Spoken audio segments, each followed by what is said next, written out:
But as I was exploring it, what I'd like to go deep on right now, and you provide different models to help people find their purpose and human development, but it was the stages of consciousness with Terry O'Fallon that I was freaking out. Like I couldn't read and highlight fast enough.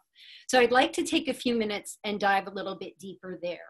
And I want you to talk about the three, the concrete, subtle, and metaware, but I want to spend our time going through the subtle, because I think a lot of folks who are going to be connecting with this conversation are in that phase of development. And I know it helped me a lot to better understand it. So I want to walk us through that. So can you give us just a really brief overview of that format? Yeah, of the framework. So I've studied with Terry for about 6 years now.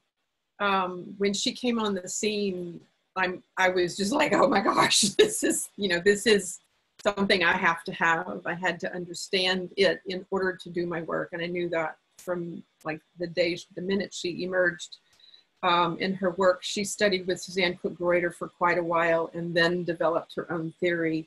And it was a grounded theory, which I really resonate with. That's sort of how I build things. And so Terry O'Fallon's work, she's both a scientist and a spiritual teacher and an educator, came up in the educational system. And so she has a broad view of humanity and human development. But there are 3 tiers, and these tiers are concrete, subtle, and metaware, as Christin described. And when we talk about stages of consciousness in this model, what we're talking about is the ability to have perspective. So a baby or an early child would have first person perspective. So they would be able to see themselves growing, and they would be able to touch their skin and know they have and sense that they see in their eyes and hear with their ears. They don't have words for most of these things, but they only know themselves. That's first person perspective. Second person is when they become to know their parent or a sibling or a playmate, and they know there is actually someone other than them. So that's a second person perspective. And a third person would be a sibling looking in on a parent and child relationship. And it goes on and on like that. Fourth and fifth person perspective is that we have more perspectival awareness, more capacity to see outside of ourselves. So first person being just us, fourth, fifth, sixth person perspective, you get to see more and more, which means that as I gain that perspective, I can actually see the world in greater and greater systems. So first I see it in my little pod of a family, then I see it in my peers, and then I see it in my community and my tribe and my broader community and my country. And then you start seeing, so it's all holographic, right? And so what happens at each of these perspective levels is that we gain an awareness of both our internal and external systems. The subtle tier, which I agree, most of us are in the subtle tier. Thank goodness now the world has shifted into the subtle tier primarily. That's a whole nother conversation. But in early subtle tier, we begin to experience that I have thoughts and feelings.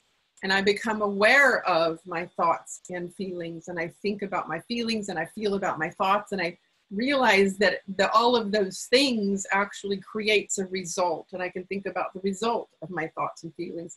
And that's called metacognition. And when we have metacognitive capacity, we begin to develop futuristic thinking, and we can look at the past and we look at the future to a certain extent and imagine the world might be different. I might be different, my family, my peers, my business. So you have a lot of innovation coming here, and business really develops at this stage. And a lot of the professions, so the doctors, lawyers, teachers, etc., are in the early subtle tier. And then as we begin to realize our subtle awareness expands and we start noticing other people also have thoughts and feelings, and oh, I'm not the only one. And I actually see that these people have thoughts and feelings as well. And oh my gosh, I should actually really care about their thoughts and feelings because mine sure matter. So I should care about others. And this is when social justice actually arises. So what we're experiencing globally, 3 months of pandemic, everybody went inside, began examining themselves, We came out of hiding. The world has erupted, and we're like ready to actually face the injustices that have been, you know, a part of our world, part of the structures of our world. And now more of humanity is like, oh, got it. This is what we've been doing to each other. How horrid. And so we're embracing the fact that we are now awake enough to examine that, yeah, we've been doing some pretty deep injustices because we're now in the late subtle tier. And then it becomes more and more systemic thinking. The meta-aware tier, we actually move out of the body into a deeper awareness of awareness, that it is actually, these are transpersonal experiences, we just can't see it. And out here in meta-aware, we begin to have an awareness of life as a transpersonal experience. That was in a nutshell. Yeah. Like I said, this is a PhD of purpose. And you just said that in 5 minutes. That was really impressive. So where I started getting so excited when I was understanding the subtle section, right? Mm-hmm. We pretty much, the collective this evening, are within that subtle range. And we're working with the experts and the achievers. Yep. Okay. And there's a lot of us here this evening who are into the pluralist phase.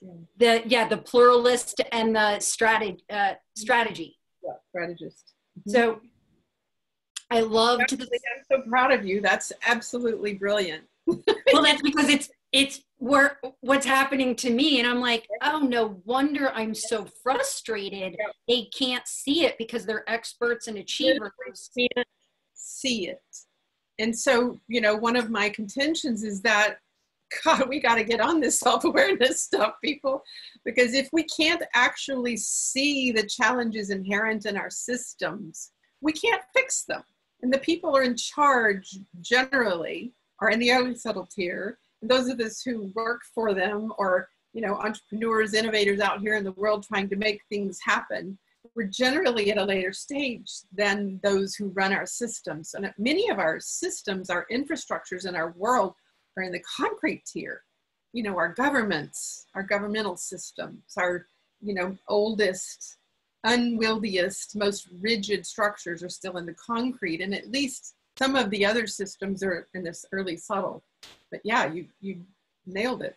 I was so excited. I'm like, I can't wait to share this with all my friends, because now they're all going to understand why it's so confusing and so upsetting and frustrating, right? So I loved this part when you were talking about starting your PhD and you were discussing your work with your now ex-husband. The end of my marriage. The end of your marriage happened on page 227.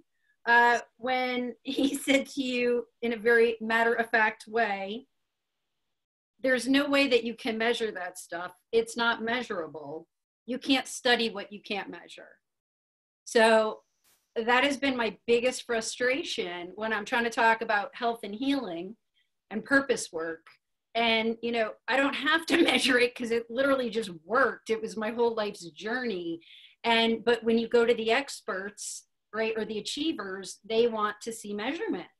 But then when you start evolving into the pluralist and the strategist, and it's like, it's inferred, it's beyond that. So that was very freeing. And I wanted to thank you for pointing that out. And then if I may, because there's a lot of folks. Can I just interject something, one little thing here that may also be helpful is realizing that all of academia is set up with those very real constraints. I actually had to leave higher education. I was on my way to, you know, faculty tenure track because I loved being a scientist until I realized nobody really understood what I was doing. I mean, none of the senior faculty in the many departments I was in had a clue what I was trying to measure. And I realized, oh, actually, I don't belong here. This is not going to work for me. So our scientific systems are set up in the same way as many of our other organizations. Just, it feels really important as we're talking about this topic and many others that we begin to put science in a way, in a, you know, profoundly useful, but it's not the be all end all. It is not the answer to the problems that we experience in the world. Thank you. Amen and hallelujah and yes. And you just touched on something with loneliness. And I loved throughout this exploration, and there's some great friends with us this evening that I've chatted with, and I've talked about loneliness. And Brandon, who, you know, I was so blessed to meet you through, you know, he was one of those catalysts for helping me through that loneliness. But and that it's because there's few people that are actually in these stages. So it's not actually that I was lonely, it was that I felt so isolated, and I was searching for others I could connect with that could understand and help me understand what it is that was birthing or blossoming and driving me insane. So it's about creating a new support system, which is exactly what tonight is. And exactly what this, you know, this group of people who are starting to come together, because the old model is being, we're how did you put it?